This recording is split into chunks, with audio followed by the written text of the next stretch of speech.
Qual é a chave 1 para se ter uma família boa, para se ter uma família feliz? A chave 1 é a seguinte: doar é a doação de recursos financeiros, trabalhos físicos e mental. Veja, pessoal, aqui nós estamos falando da lei dai e receberás. Esta é uma lei implacável. As pessoas que têm dentro do coração o sentimento de contribuição, o sentimento de colaboração, o sentimento de retribuição, são pessoas mais felizes. São pessoas que têm mais sucesso. Você pode ver, as pessoas que têm mais sucesso são as pessoas que mais ajudam outras pessoas. Você fala assim, mas o dono da empresa tal, ele não está nem aí para as pessoas. Quem diz você que não? Ele está sim, porque ele é preocupado, por exemplo, em manter aquela empresa de pé para garantir o salário daquelas dezenas, centenas de funcionários que lá trabalham. Então veja a cabeça da pessoa. Ele tem como objetivo construir uma empresa gigantesca para dar emprego a um maior número possível de pessoas. Isso é ajudar sim. Então veja. Então é importante que quando você pensa no seu patrão, você reverencie e agradeça a ele, porque ele tem isso como objetivo. As formas de doações mais tradicionais, mais, vamos dizer assim, que as pessoas mais entendem, é quando você vai lá, doa dinheiro para a igreja, doa dinheiro para um amigo, para um irmão. Isso é uma outra maneira. A outra forma é quando você vai lá na sua igreja, por exemplo, no núcleo que você trabalha, né, na sua associação, então não interessa, no seu centro lá vamos dizer assim, do espiritismo, quando você vai lá fazer um trabalho voluntário para receber as pessoas, para recepcionar as pessoas, isso é o chamado trabalho físico. E você também tem os trabalhos mentais, que é quando você faz oração, quando você vai lá ler um texto bacana, para que essa pessoa tenha uma vida mais feliz, para que ela se cura de uma enfermidade, por exemplo, por meio da oração. Que é o que faz os pastores, né, que visitam as pessoas, visitam de bênçãos, para que essas pessoas ficam com a saúde restabelecida, vão a hospitais, etc. e tal. Então esta é a primeira lei, a lei do dai e receberá. E você que está me ouvindo do lado, você pratica isso no seu dia a dia? Se não pratica, eu aconselho você imediatamente pensar desta forma, porque esta é a chave 1 para ter uma família perfeita. Então o que você tem que fazer como papai, por exemplo? Você tem que implantar na cabeça dos seus filhos que doar é muito importante, que contribuir para o maior número possível de pessoas é importante. Pensando desta forma, se todos os lares trabalhar desta maneira, com esse pensamento, com certeza no futuro bem próximo teremos pessoas mais felizes, um país melhor, uma cidade melhor, porque são pessoas mais humanizadas. Esta é a ideia dessa primeira chave, ok? Vamos à segunda chave. A segunda chave é a seguinte: adestramento espiritual. Todas as pessoas têm que ter esse adestramento. E como é que a gente fica adestrado espiritualmente? Só tem uma forma: pelo meio da participação e do estudo. Não é possível você ser adestrado espiritualmente sem estudar. E aqui, pessoal, eu não estou levantando bandeira de nenhuma igreja, embora ser um homem religioso, né? Mas eu não estou aqui levantando bandeira de ninguém. O que eu estou dizendo é que a espiritualidade é importante na tua vida. Eu não sei qual é a que você vai escolher, se é a igreja católica, se é a igreja evangélica, se é muçulmano, se é a messiânica, se é maricari, se é secular, a qual eu pertenço, por exemplo. Não sei qual vai ser a identidade religiosa que você vai adotar para você, ou se você não vai adotar nenhuma, que pode acontecer também. Você pode ser um espiritualista independente, por exemplo, desde que você siga os princípios da lei de Deus, por exemplo, destas leis que nós estamos falando aqui, porque estas leis, elas fazem a diferença na vida de qualquer pessoa. Então nós precisamos pensar desta forma, independente da identidade religiosa que você participa, você precisa ser uma pessoa espiritualmente bem resolvida. Não interessa qual você vai escolher, mas esse adestramento espiritual é importante para você. E existem 3 formas de você adestrar espiritualmente dizendo, ok? A primeira é você criando o hábito de meditar. Você ter o hábito de meditar 1 hora por dia, por exemplo, se você não tem, cria esse hábito. Você vai ver o quanto isso é benéfico para a sua vida financeira, para a sua vida familiar e para a sua vida física, né? Para a sua saúde, todas elas. Então, quando você tem o hábito de meditar, você é uma pessoa melhor, uma pessoa mais calma, uma pessoa mais tranquila, ok? Então, cria esse hábito para você. E depois, você cria o segundo hábito, porque para meditar, precisa saber meditar. Não adianta orar de forma errada. Eu não sei se você sabia, mas existem formas erradas de orar. Então, para você orar de forma correta, é importante que você tenha conhecimento. E aí o que você vai fazer para adquirir esse conhecimento e esse adestramento espiritual? Você vai ler livro sagrado, não interessa qual. Seja ele a Bíblia ou o Alcorão, qualquer livro de qualquer igreja que você participa. Todas elas têm obras maravilhosas que falam de espiritualidade.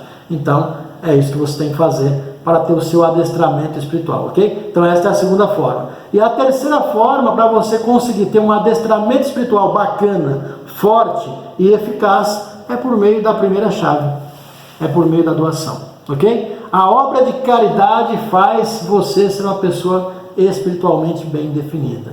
Então esta é a forma de você praticar essa segunda chave. Vamos à terceira. A terceira qual que é? É sabedoria familiar. Veja você, esta é uma chave fantástica para que você consiga atingir os seus objetivos. O que é essa sabedoria familiar? É quando o indivíduo insere dentro da sua família a espiritualidade. É quando você insere dentro da sua família os princípios morais, o princípio da ética, por exemplo. Se você perguntar para qualquer pessoa o que é ética, muitas pessoas vão dar várias definições de ética. Mas quando eu estudei verdadeiramente o que é ética, lá nas obras da Verdade da Vida, por exemplo, escrita pelo homem do Japão, que chama Dr. Masaharu Taniguchi, naquele momento calou muito forte no meu coração a definição de ética segundo ele. Porque até então eu achava que ética, por exemplo, era fazer coisas boas só, era me colocar no lugar do outro, era eu respeitar as pessoas. Mas aí ele mostrou para mim que ética é muito mais que isso. Primeiro é definido da seguinte forma: ética é eu aceitar que eu e o outro somos um só. Olha que interessante. Portanto, só faço para o outro o que é bom para mim. É outra forma de ver. E segundo, esse princípio de se colocar no lugar do outro, você só vai fazer coisas que vai beneficiar, por exemplo, as futuras gerações. Você já pensou dessa forma? Quando você pensa em fazer alguma coisa, você está pensando nas futuras gerações? Qual é o legado que você vai deixar para eles? É assim que você pensa? Então veja você, isto é a sabedoria familiar. É a terceira ferramenta para se ter sucesso na sua família. Bacana isso, né? Continuando. A quarta chave para você ter uma família estruturada, uma família feliz, uma família rica, uma família harmoniosa, é a aceitação espiritual. Aqui está o segredo, pessoal. A maioria das pessoas não aceitam. E quando eu sei que você não aceita a sua condição espiritual, quando você sabe que você não aceita, é quando a tua vida está totalmente desestruturada, é quando você tem vários problemas na família, é quando você tem desarmonia com pai, com mãe, desarmonia com irmão, com irmã, com tio, com tia, com avô. Então esse tipo de desarmonia demonstra que você não tem uma aceitação espiritual. Então qual que é a fé verdadeira? É a fé embasada na aceitação. Isso é sabedoria. É você aceitar que as coisas de Deus nem sempre é possível ser entendida por um ser humano. É você aceitar, por exemplo, que pode acontecer coisas com você que jamais você imaginou que acontecesse.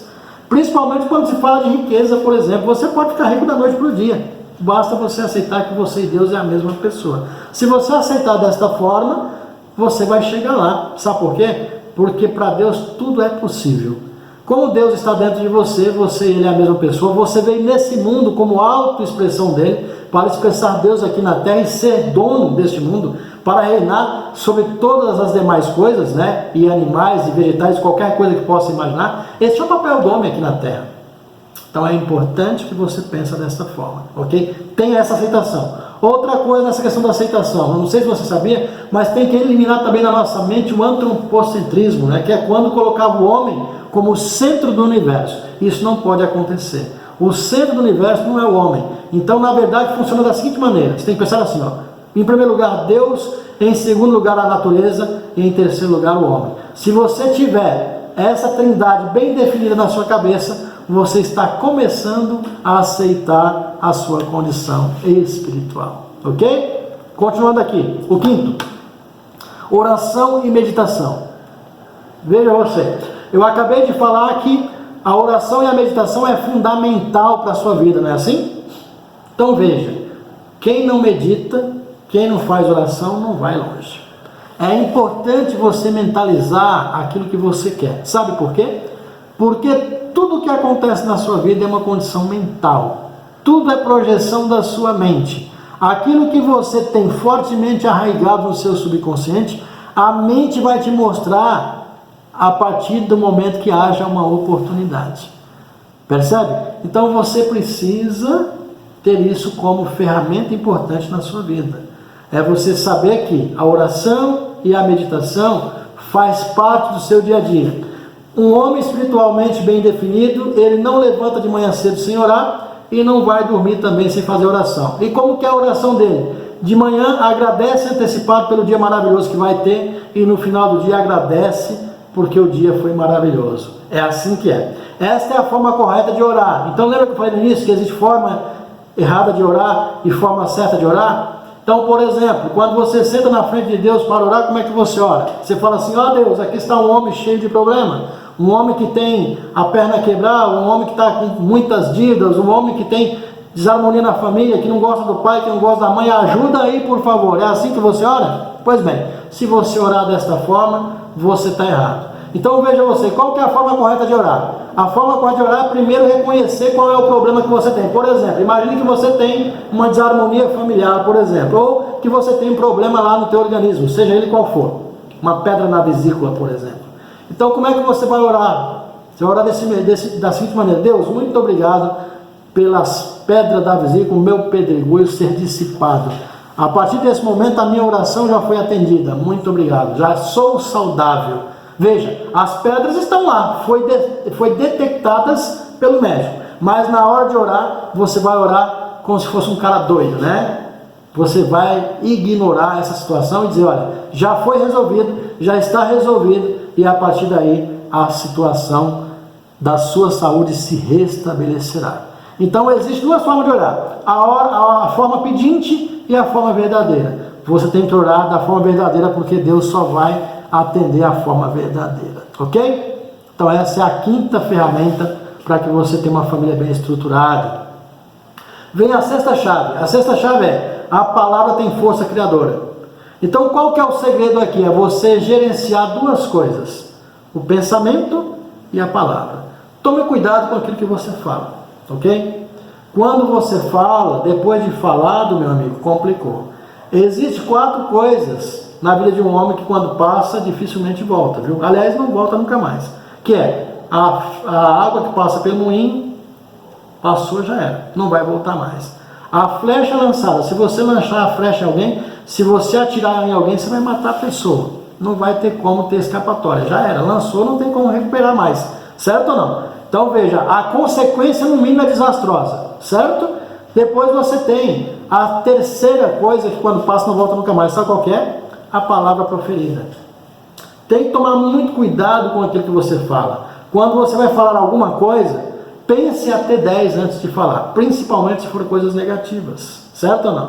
Se você quiser conversar sobre coisas positivas, você pode falar sem pensar. Coisas que vai criar problema para outras pessoas, pense muito antes de falar, porque quando fala é irreversível. Quando você vai, por exemplo, ferir uma pessoa por meio de palavras, pense 10 vezes antes, porque uma vez feito, é irreversível. A pessoa até pode te perdoar, mas ela vai ter sempre um pé atrás com você. Ela vai sempre jogar na tua cara de vez em quando aquela situação, ok? E você vai ter que ter sabedoria para conviver com isso, certo ou não? Nós somos seres humanos, nós erramos, mas seria muito importante que a gente não cometesse esse tipo de gafe para não ser chamado a atenção em momentos como esse. Então veja, o segredo aqui, o pulo do gato é gerenciar o pensamento e as palavras. Eu digo nas minhas palestras que teria que ter na faculdade uma faculdade de gerenciamento de pensamentos, porque o pensamento, depois de um tempo, vira palavra, e a palavra faz um estrago na vida de qualquer pessoa, porque ela tem força criadora. A palavra falada tem a condição de multiplicar por 1000, vamos dizer assim. Então, se você fala uma palavra negativa, tome cuidado, ela multiplica por 1000, certo? Se você pensar, já é ruim. Se falar, vai multiplicar por 1000. Então, gerenciar as palavras é muito importante, porque ela tem força criadora, ok? Então, essa é a sexta. E agora nós vamos ver a sétima ferramenta que leva você a ter uma família bem estruturada. E sabe qual que é a sétima? Honrar pais e antepassados. Esta é a sétima ferramenta. Eu sempre digo nas minhas palestras o seguinte: que o indivíduo que não honra pai e mãe, que não honra seus antepassados, bom sujeito não é. Vocês concordam com essa afirmação? Então veja, não é possível ter sucesso com raiva de pai e mãe. Não é possível ter sucesso com raiva do seu avô e da sua avó. Sabe por quê? Porque esta galera toda aí, eles são na verdade o elo de ligação entre você e Deus. É por meio deles que você tem a ligação direta com Deus, percebeu? Eles são os seus antecessores, foi quem te trouxe a esse mundo. Então, independente da situação deles, você no mínimo tem que amá-los e agradecer. Você tem que ter a capacidade de, não importa a situação que você passou com seu pai, com sua mãe, com seu avô, ou com qualquer uma dessas pessoas, é importante que você tenha a concepção e a aceitação que eles são o elo de ligação entre você e Deus. Portanto, honrar pai, mãe e antepassados é assim algo divino. É o que você tem que fazer verdadeiramente. Então veja você, aqui eu mostrei para você as 7 ferramentas que levam você a ter uma saúde perfeita. E você do outro lado, como é que você pensa com relação a todas essas questões que eu acabei de comentar com você? Qual é a sua percepção de tudo que eu acabei de dizer a você? Veja, é importante que você estude tudo isso. Se você quiser aprofundar um pouco mais sobre essas 7 questões que levam você a ter uma família mais feliz, eu peguei aí o pai dos livros para te falar isso, que é a Bíblia. Vai lá, leia a Bíblia que você vai atingir esses objetivos todos.